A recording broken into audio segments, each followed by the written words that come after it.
lady from Maryland, Ms. McClain Delaney, for 5 minutes. So thank you to our witnesses here today. I know it's been a long morning, and I really appreciate all of your expertise. And I do have to say thank you to our chairman, J.T. Thompson, and to our ranking member, Craig, because they really have focused on innovation and U.S. competitiveness in the agricultural sector, and really appreciate that work. Your perspectives today speak directly to the importance of improving practical, science-driven innovation in agriculture. And many of you have raised, challenges to those resources. And I have to say, I am a fourth generation Idahoan, came from a farming family, but I represent Maryland's 6th congressional district and Western Maryland in our Ag Preserve. And I believe in our strong regulatory system, although it clearly needs improvement, but we can't meet today's needs without proper resources. So my questions are just going to focus on really understaffing and resourcing, probably at the EPA, and also, further research at our land-grant universities. The EPA's Office of Pesticides program is chronically underfunded and understaffed, as we've talked today, and leading to backlogs that delay access to safer, more effective tools. And second, I want to highlight the vital role of our land universities and regional research and what that means. So with respect to these staffing shortages, Mr. Cameron, you highlighted that there's simply not enough staff and resources to sometimes keep up with the applications in some of your testimony. And I share your concerns, especially given the impact on the EPA's ability to improve innovation products.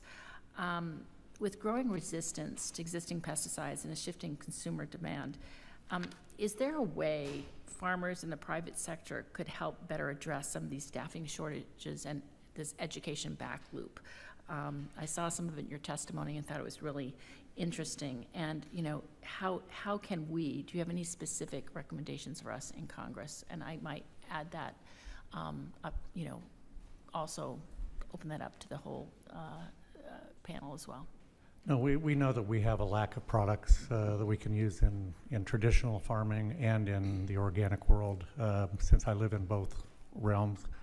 Yep. We know that the products, we're being asked to reduce pesticide use, produce healthy food for consumers throughout the nation. But the tools take time. You've heard 10, 12 years to go from inception to being able to be registered in the field. So anything we're getting now was designed or created, years ago. So we're not seeing the technology move forward at a rapid pace.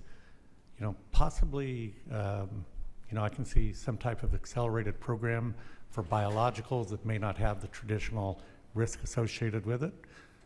Maybe a special category, but definitely working with state governments that do have, like we do in California, we have a Department of Pesticide Regulation, work in tandem, possibly get an MOU put together to where we can move products forward together rather than getting a product registered at the federal level and then going through a California process.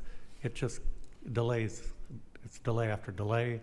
We need things now. The consumers are demanding it. And we want to be good stewards. We feel we are. We just need to get products through the process. Thank you.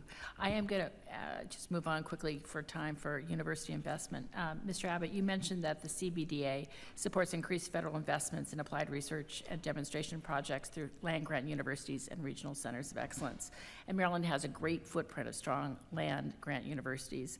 I'm curious, how can we better leverage to support testing new spray technologies, validating application strategies, and supporting farmer adoption through education and outreach?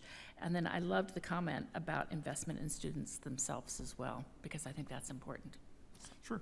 No, and I'll just talk briefly here because I know our time is short here, but they've not stopped the research, right? They're going, I know several researchers, they continue, and I've also helped support because they solicit grants, and working for a large multinational at DuPont, I helped get some of those fundings for them because I saw the importance.